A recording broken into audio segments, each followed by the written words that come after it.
मेरे प्यारे देशवासियों, नमस्कार। मन की बात में आप सभी का बहुत बहुत स्वागत है।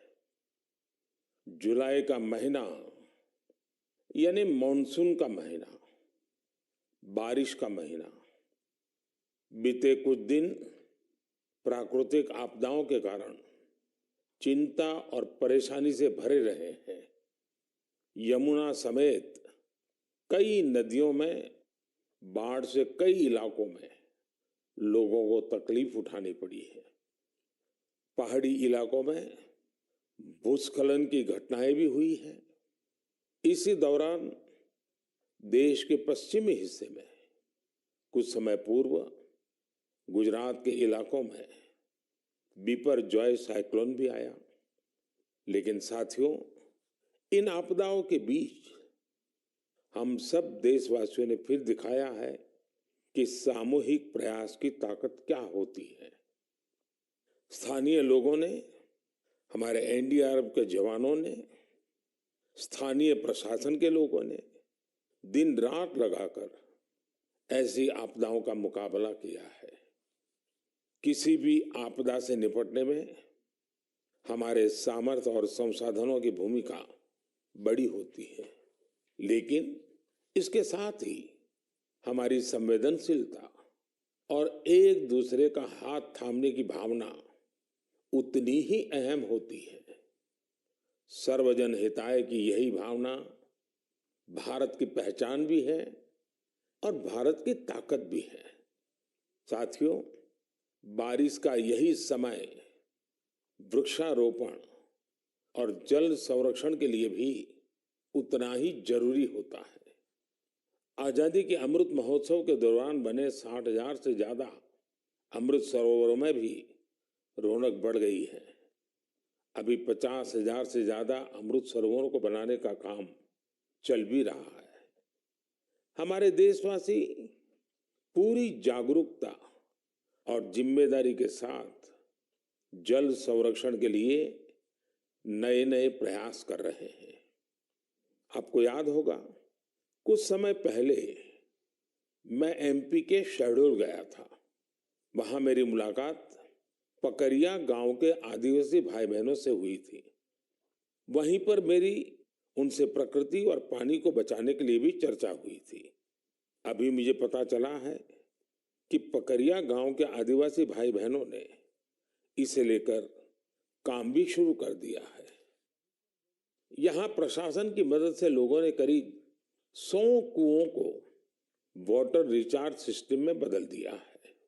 बारिश का पानी अब इन कुओं में जाता है और कुओं से ये पानी जमीन के अंदर चला जाता है। इससे इलाके में भू जल स्तर भी धीरे धीरे सुधरेगा। अब सभी गांव वालों ने पूरे क्षेत्र के करीब करीब 800 कुएं को रिचार्ज के लिए उपयोग में लाने का लक्ष्य बनाया है। ऐसी ही एक उत्साहवर्धक खबर यूपी से आई है।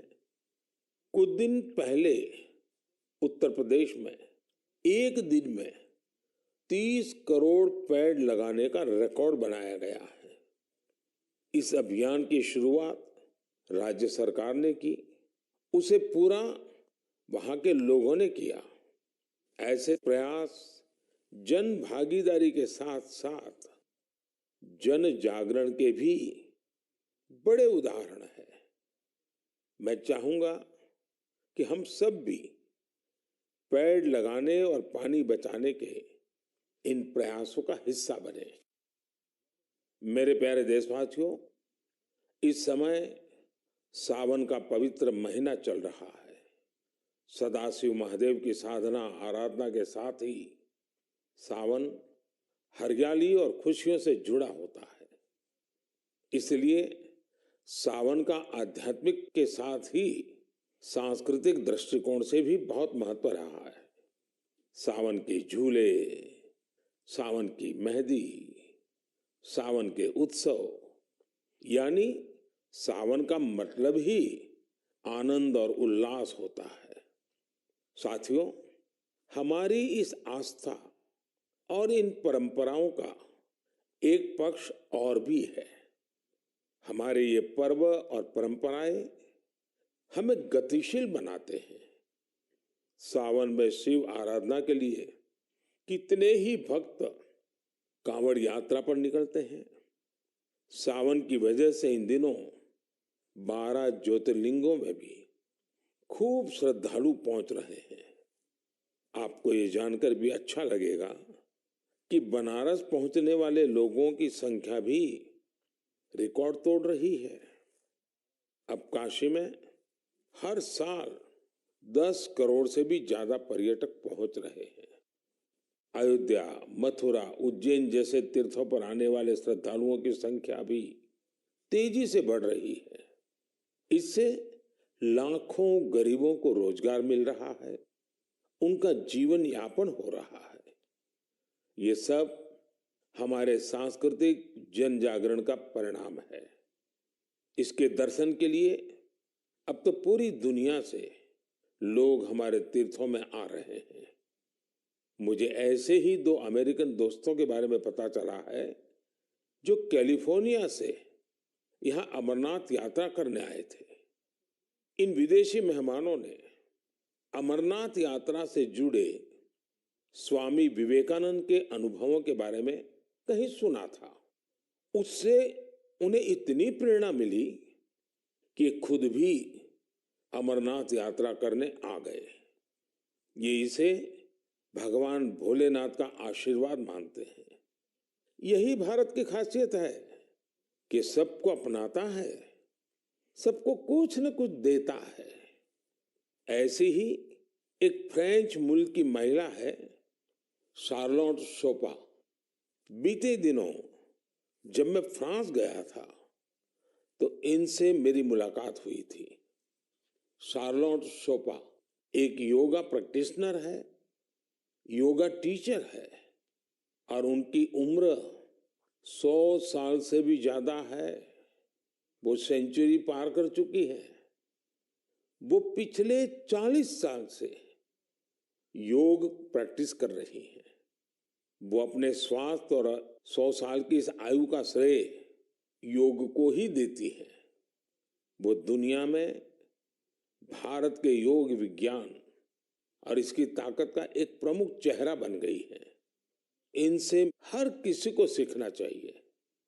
हम न केवल अपनी विरासत को अंगीकार करें, बल्कि उसे जिम्मेदारी के साथ विश्व के सामने प्रस्तुत भी करें। और मुझे खुशी है कि ऐसा ही एक प्रयास इन दिनों उज्जैन में चल रहा है।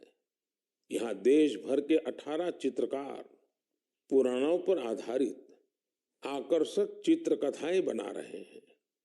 ये चित्र बूंदी शैली, नाथद्वारा शैली, पहाड़ी शैली और अपभ्रंश शैली जैसी कई विशिष्ट शैलियों में बनेंगे। इन्हें उज्जैन के त्रिवेणी संग्रहालय में प्रदर्शित किया जाएगा। यानी कुछ समय बाद जब आप उज्जैन जाएंगे तो महाकाल महालोक के साथ साथ एक और दिव्य स्थान के आप दर्शन कर सकेंगे। साथियों, उज्जैन में बन रही इन पेंटिंग्स की बात करते हुए मुझे एक और अनोखी पेंटिंग की याद आ गई है। ये पेंटिंग राजकोट के एक आर्टिस्ट प्रभात सिंह मोड़भाई बरहाट जी ने बनाई थी। ये पेंटिंग छत्रपति वीर शिवाजी महाराज के जीवन के एक प्रसंग पर आधारित थी। आर्टिस्ट प्रभात भाई ने दर्शाया था कि छत्रपति शिवाजी महाराज राज्याभिषेक के बाद अपनी कुलदेवी तुलजा माता के दर्शन करने जा रहे थे, तो उस समय क्या माहौल था। अपनी परंपराओं, अपनी धरोहरों को जीवंत रखने के लिए हमें उन्हें सहेजना होता है, उन्हें जीना होता है, उन्हें अगली पीढ़ी को सिखाना होता है। मुझे खुशी है कि आज इस दिशा में अनेकों प्रयास हो रहे हैं। मेरे प्यारे देशवासियों, कई बार जब हम इकोलॉजी, फ्लोरा, फोना, बायोडायवर्सिटी जैसे शब्द सुनते हैं तो कुछ लोगों को लगता है कि ये तो स्पेशलाइज सब्जेक्ट है, इनसे जुड़े एक्सपर्ट के विषय हैं, लेकिन ऐसा नहीं है। अगर हम वाकई प्रकृति प्रेम करते हैं तो हम अपने छोटे छोटे प्रयासों से भी बहुत कुछ कर सकते हैं। तमिलनाडु में वाड़ावल्ली के एक साथी हैं सुरेश राघवन जी। राघवन जी को पेंटिंग का शौक है। आप जानते हैं, पेंटिंग कला और कैनवास से जुड़ा काम है, लेकिन राघवन जी ने तय किया कि वो अपनी पेंटिंग्स के जरिए पेड़ पौधों और जीव जंतुओं की जानकारी को संरक्षित करेंगे। वो अलग अलग फ्लोरा और फौना की पेंटिंग्स बनाकर उनसे जुड़ी जानकारी का डॉक्यूमेंटेशन करते हैं। वो अब तक दर्जनों ऐसी चिड़ियाओं की, पशुओं की, ऑर्चिड्स की पेंटिंग्स बना चुके हैं जो विलुप्त होने की कगार पर है। कला के जरिए प्रकृति की सेवा करने का ये उदाहरण वाकई अद्भुत है। मेरे प्यारे देशवासियों, आज मैं आपको एक और दिलचस्प बात भी बताना चाहता हूँ। कुछ दिन पहले सोशल मीडिया पर एक अद्भुत क्रेज दिखा। अमेरिका ने हमें 100 से ज्यादा दुर्लभ और प्राचीन कलाकृतियां वापस लौटाई है। इस खबर के सामने आने के बाद सोशल मीडिया पर इन कलाकृतियों को लेकर खूब चर्चा हुई। युवाओं में अपनी विरासत के प्रति गर्व का भाव दिखा। भारत लौटी ये कलाकृतियां 2500 साल से लेकर 250 साल तक पुरानी हैं। आपको यह भी जानकर खुशी होगी कि इन दुर्लभ चीजों का नाता देश के अलग अलग क्षेत्रों से है। ये टेराकोटा, स्टोन, मेटल और लकड़ी के इस्तेमाल से बनाई गई है। इनमें से कुछ तो ऐसी हैं जो आपको आश्चर्य से भर देंगी। आप इन्हें देखेंगे तो देखते ही रह जाएंगे। इनमें 11वीं शताब्दी का एक खूबसूरत सैंडस्टोन स्कल्पचर भी आपको देखने को मिलेगा। ये नृत्य करती हुई एक अप्सरा की कलाकृति है जिसका नाता मध्य प्रदेश से है। चोल युग की कई मूर्तियां भी इनमें शामिल है। देवी और भगवान मुरुगन की प्रतिमाएं तो 12वीं शताब्दी की है और तमिलनाडु की वैभवशाली संस्कृति से जुड़ी है। भगवान गणेश की करीब 1000 वर्ष पुरानी कांसे की प्रतिमा भी भारत को लौटाई गई है। ललितासन में बैठे उमा महेश्वर की एक मूर्ति 11वीं शताब्दी की बताई जाती है, जिसमें वे दोनों नंदी पर आसीन है। पत्थरों से बनी जैन तीर्थंकरों की 2 मूर्तियां भी भारत वापिस आई हैं। भगवान सूर्यदेव की 2 प्रतिमाएं भी आपका मन मोह लेंगी। इनमें से एक सैंडस्टोन से बनी है। वापस लौटाई गई चीजों में लकड़ी से बना एक पैनल भी है जो समुद्र मंथन की कथा को सामने लाता है। 16वीं 17वीं सदी के इस पैनल का जुड़ाव दक्षिण भारत से है। साथियों, यहाँ मैंने तो बहुत कम ही नाम लिए हैं, जबकि देखे तो ये लिस्ट बहुत लंबी है। मैं अमेरिकी सरकार का आभार करना चाहूंगा जिन्होंने हमारी इस बहुमूल्य विरासत को लौटाया है। 2016 और 2021 में भी जब मैंने अमेरिका की यात्रा की थी, तब भी कई कलाकृतियां भारत को लौटाई गई थी। मुझे विश्वास है कि ऐसे प्रयासों से हमारी सांस्कृतिक धरोहरों की चोरी रोकने को, इस बात को लेकर के देश भर में जागरूकता बढ़ेगी।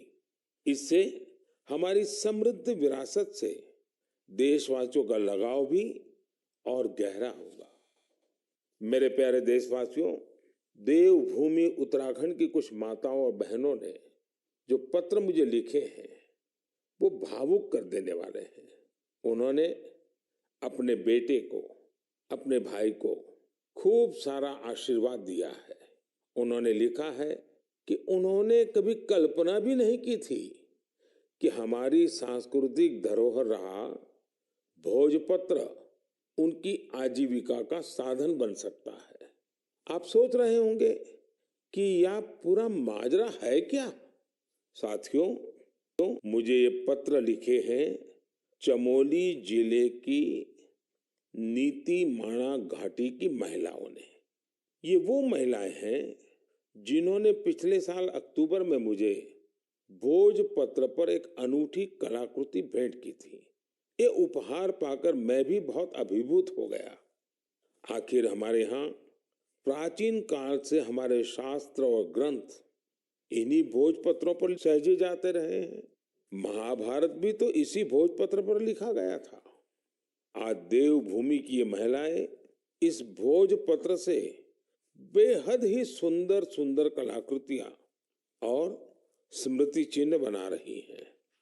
माणा गांव की यात्रा के दौरान मैंने उनके इस यूनिक प्रयास की सराहना की थी। मैंने देवभूमि आने वाले पर्यटकों से अपील की थी वो यात्रा के दौरान ज्यादा से ज्यादा लोकल प्रोडक्ट्स खरीदें। इसका वहां बहुत असर हुआ है। आज भोजपत्र के उत्पादों को यहाँ आने वाले तीर्थयात्री काफी पसंद कर रहे हैं और इसे अच्छे दामों पर खरीद भी रहे हैं।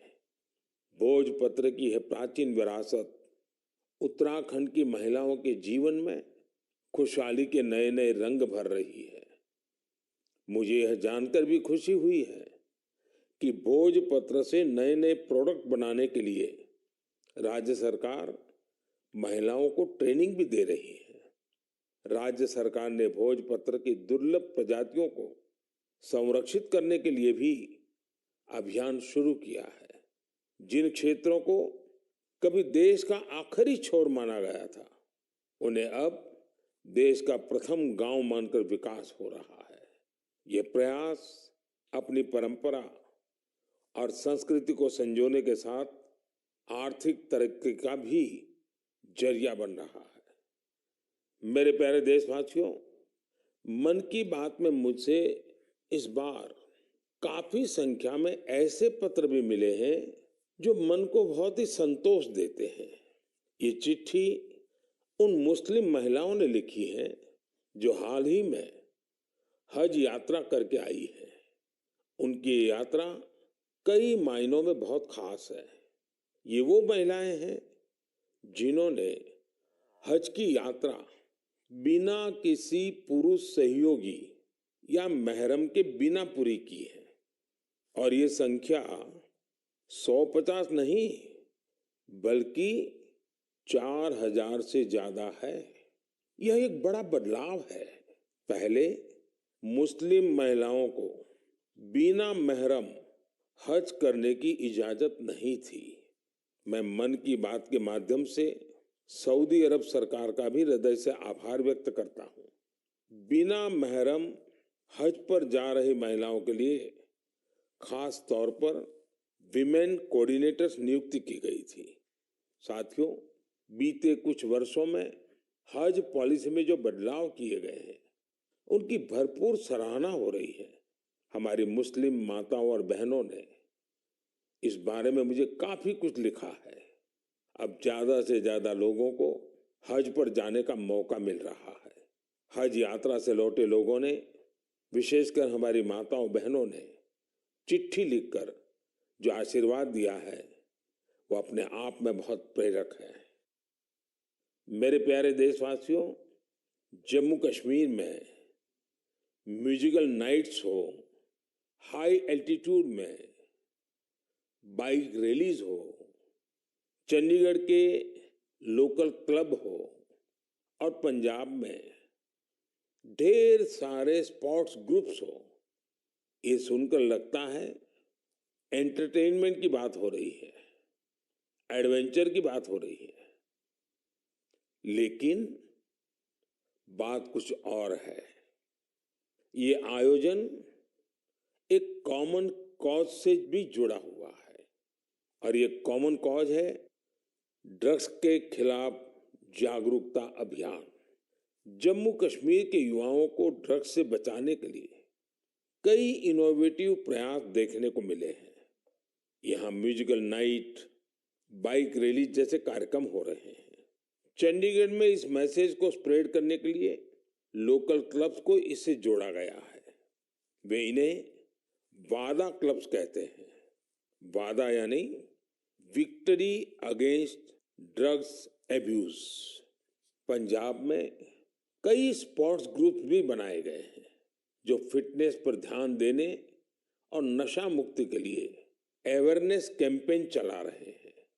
नशे के खिलाफ अभियान में युवाओं की बढ़ती भागीदारी बहुत उत्साह बढ़ाने वाली है। ये प्रयास भारत में नशे के खिलाफ अभियान को बहुत ताकत देते हैं। हमें देश की भावी पीढ़ियों को बचाना है तो उन्हें ड्रग्स से दूर रखना ही होगा। इसी सोच के साथ 15 अगस्त 2020 को नशा मुक्त भारत अभियान की शुरुआत की गई थी। इस अभियान से 11 करोड़ से ज्यादा लोगों को जोड़ा गया है। 2 हफ्ते पहले ही भारत ने ड्रग्स के खिलाफ बहुत बड़ी कार्रवाई की है। ड्रग्स की करीब 1.5 लाख किलो की खेप को जब्त करने के बाद उसे नष्ट कर दिया गया है। भारत ने 10 लाख किलो ड्रग्स को नष्ट करने का अनोखा रिकॉर्ड भी बनाया है। इन ड्रग्स की कीमत 12,000 करोड़ रुपए से भी ज्यादा थी। मैं उन सभी की सराहना करना चाहूंगा जो नशा मुक्ति के इस नेक अभियान में अपना योगदान दे रहे हैं। नशे की लत न सिर्फ परिवार बल्कि पूरे समाज के लिए बड़ी परेशानी बन जाती है। ऐसे में यह खतरा हमेशा के लिए खत्म हो, इसके लिए जरूरी है कि हम सब एकजुट होकर इस दिशा में आगे बढ़े। मेरे प्यारे देशवासियों, जब बात ड्रग्स और युवा पीढ़ी की हो रही है तो मैं आपको मध्य प्रदेश की एक इंस्पायरिंग जर्नी के बारे में भी बताना चाहता हूँ। ये इंस्पायरिंग जर्नी है मिनी ब्राजील की। आप सोच रहे होंगे कि मध्य प्रदेश में मिनी ब्राजील कहाँ से आ गया? यही तो ट्विस्ट है। एमपी के शहडोल में एक गांव है विचारपुर। विचारपुर को मिनी ब्राजील कहा जाता है। मिनी ब्राजील इसलिए क्योंकि ये गांव आज फुटबॉल के उभरते सितारों का गढ़ बन गया है। जब कुछ हफ्ते पहले मैं शहडोल गया था तो मेरी मुलाकात वहां ऐसे बहुत सारे फुटबॉल खिलाड़ियों से हुई थी। मुझे लगा कि इस बारे में हमारे देशवासियों को और खासकर युवा साथियों को जरूर जानना चाहिए। साथियों, विचारपुर गांव के मिनी ब्राजील बनने की यात्रा 2-2.5 दशक पहले शुरू हुई थी। उस दौरान विचारपुर गांव अवैध शराब के लिए बदनाम था, नशे की गिरफ्त में था। इस माहौल का सबसे बड़ा नुकसान यहाँ के युवाओं को हो रहा था। एक पूर्व नेशनल प्लेयर और कोच रईस अहमद ने इन युवाओं की प्रतिभा को पहचाना। रईस जी के पास संसाधन ज्यादा नहीं थे, लेकिन उन्होंने पूरी लगन से युवाओं को फुटबॉल सिखाना शुरू किया। कुछ साल के भीतर ही यहाँ फुटबॉल इतनी पॉपुलर हो गई कि विचारपुर गांव की पहचान ही फुटबॉल से होने लगी। अब यहाँ फुटबॉल क्रांति नाम से एक प्रोग्राम भी चल रहा है। इस प्रोग्राम के तहत युवाओं को इस खेल से जोड़ा जाता है और उन्हें ट्रेनिंग दी जाती है। ये प्रोग्राम इतना सफल हुआ है कि विचारपुर से नेशनल और स्टेट लेवल के 40 से ज्यादा खिलाड़ी निकले हैं। ये फुटबॉल क्रांति अब धीरे धीरे पूरे क्षेत्र में फैल रही है। शहडोल और उसके आसपास के काफी बड़े इलाके में 1200 से ज्यादा फुटबॉल क्लब बन चुके हैं। यहाँ से बड़ी संख्या में ऐसे खिलाड़ी निकल रहे हैं जो नेशनल लेवल पर खेल रहे हैं।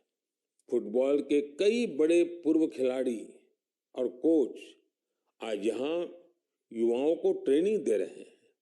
आप सोचिए, एक आदिवासी इलाका जो अवैध शराब के लिए जाना जाता था, नशे के लिए बदनाम था, वो अब देश की फुटबॉल नर्सरी बन गया है। इसलिए तो कहते हैं, जहां चाह वहां राह। हमारे देश में प्रतिभाओं की कमी नहीं है। जरूरत है तो उन्हें तलाशने की और तराशने की। इसके बाद यही युवा देश का नाम रोशन भी करते हैं और देश के विकास को दिशा भी देते हैं। मेरे प्यारे देशवासियों, आजादी के 75 साल पूरे होने के अवसर पर हम सभी पूरे उत्साह से अमृत महोत्सव मना रहे हैं। अमृत महोत्सव के दौरान देश में करीब करीब 2 लाख कार्यक्रमों का आयोजन किया गया है। ये कार्यक्रम एक से बढ़कर एक रंगों से सजे थे, विविधता से भरे थे। इन आयोजनों की एक खूबसूरती ये भी रही कि इनमें रिकॉर्ड संख्या में युवाओं ने हिस्सा लिया। इस दौरान हमारे युवाओं को देश की महान विभूतियों के बारे में बहुत कुछ जानने को मिला। पहले कुछ महीनों की बात करें तो जन भागीदारी से जुड़े कई दिलचस्प कार्यक्रम देखने को मिले। ऐसा ही एक कार्यक्रम था दिव्यांग लेखकों के लिए राइटर मीट का आयोजन। इसमें रिकॉर्ड संख्या में लोगों की सहभागिता देखी गई। वहीं आंध्र प्रदेश के तिरुपति में राष्ट्रीय संस्कृत सम्मेलन का आयोजन हुआ। हम सभी जानते हैं कि हमारे इतिहास में किलों का, फोर्ट्स का कितना महत्व रहा है। इसी को दर्शाने वाली एक कैंपेन किले और कहानियां यानी फोर्ट से जुड़ी कहानियां भी लोगों को खूब पसंद आई। साथियों, आज जब देश में चारों तरफ अमृत महोत्सव की गूंज है, 15 अगस्त पास ही है, तो देश में एक और बड़े अभियान की शुरुआत होने जा रही है।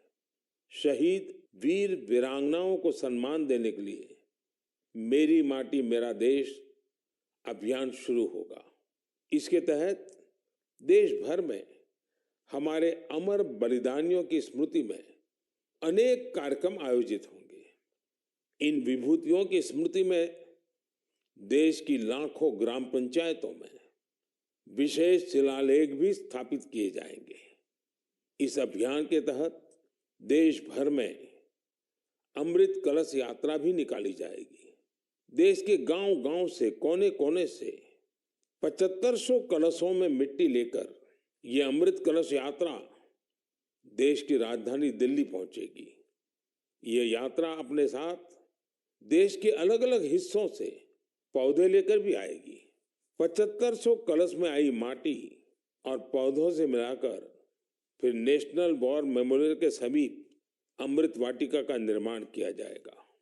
ये अमृत वाटिका एक भारत श्रेष्ठ भारत का भी बहुत ही भव्य प्रतीक बनेगी। मैंने पिछले साल लाल किले से अगले 25 वर्षों के अमृतकाल के लिए पंच प्राण की बात की थी। मेरी माटी मेरा देश अभियान में हिस्सा लेकर हम इन पंच प्राणों को पूरा करने की शपथ भी लेंगे। आप सभी देश की पवित्र मिट्टी को हाथ में लेकर शपथ लेते हुए अपनी सेल्फी को yuva.gov.in पर जरूर अपलोड करें। पिछले वर्ष स्वतंत्रता दिवस के अवसर पर हर घर तिरंगा अभियान के लिए जैसा पूरा देश एक साथ आया था, वैसे ही हमें इस बार भी फिर से हर घर तिरंगा फहराना है और इस परंपरा को लगातार आगे बढ़ाना है। इन प्रयासों से हमें अपने कर्तव्यों का बोध होगा, देश की आजादी के लिए दिए गए असंख्य बलिदानों का बोध होगा, आजादी के मूल्य का एहसास होगा। इसलिए हर देशवासी को इन प्रयासों से जरूर जुड़ना चाहिए। मेरे प्यारे देशवासियों, मन की बात में आज बस इतना ही। अब कुछ ही दिनों में हम 15 अगस्त आजादी का ये महान पर्व का हिस्सा बनेंगे। देश की आजादी के लिए मर मिटने वालों को हमेशा याद रखना है। हमें उनके सपनों को सच करने के लिए दिन रात मेहनत करनी है और मन की बात देशवासियों की इसी मेहनत को, उनके सामूहिक प्रयासों को सामने लाने का ही एक माध्यम है। अगली बार कुछ नए विषयों के साथ आपसे मुलाकात होगी। बहुत बहुत धन्यवाद। नमस्कार।